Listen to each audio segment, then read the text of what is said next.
Are you looking for peace of mind at your doorstep? Look no further. With the Blink Video Doorbell, your home's entrance is always within your control.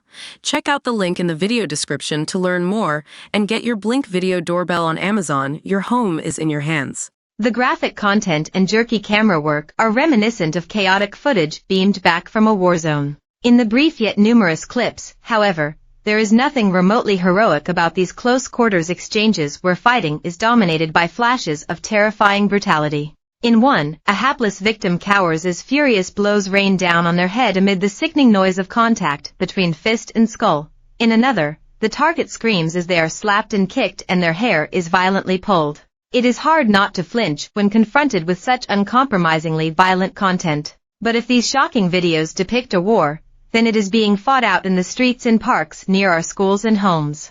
And it is fueling a disturbing trend on social media where school bullies are filmed beating up their victims before the results are posted online minutes later like virtual trophies. Of particular concern, new research suggests this toxic culture of cyberbullying has infected not just boys but growing numbers of schoolgirls as well. The study suggests it is now commonplace for young girls to try to boost their status and self-esteem at the expense of humiliating their victims by sharing footage of their successful fights via online platforms. Furthermore, the report found that the sharing of such harmful videos of children being assaulted is now widespread and normalized. The clips appear in a near-constant churn on platforms such as Snapchat and TikTok on pages with names including Glasgow school fights and fight scraps, with these sites playing a central role in facilitating attacks, according to work done by YouthLink Scotland's No Knives, Better Lives project into violence between girls in Scotland.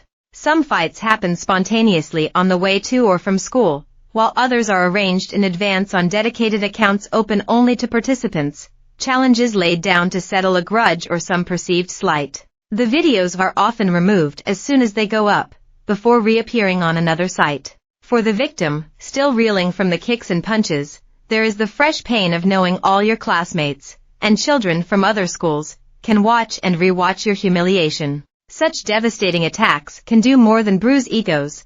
They can shatter brittle self-confidence and leave the most vulnerable too terrified to ever return to school. Parents will doubtless be left horrified not just at the brutishness of the beatings inflicted on their daughters, but at the heartlessness of whoever posted the footage online. But it is not only fights against their school friends or other youngsters they are witness to, with far more disturbing content finding its way onto their phone screens. The young women were exposed to near-constant videos of violence on social media, as well as other types of violence such as serious animal cruelty, the report's authors wrote.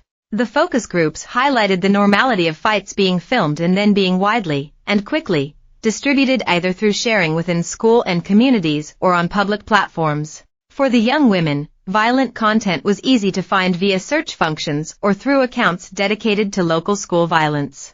The young women knew which social media platforms were more likely to take down violent content, and which were more likely to host violent content. What the researchers found has left them in no doubt that previous suggestions that only a tiny minority of young girls are involved in violent behavior may be wide of the mark. What we heard from the young women in our focus groups suggested to us that it was a bigger problem than was reflected in those national statistics, said Emily Beaver, Senior Development Officer with YouthLink Scotland. There was a communality of experience of violence, which leads us to suspect some aspects of violence are more widespread.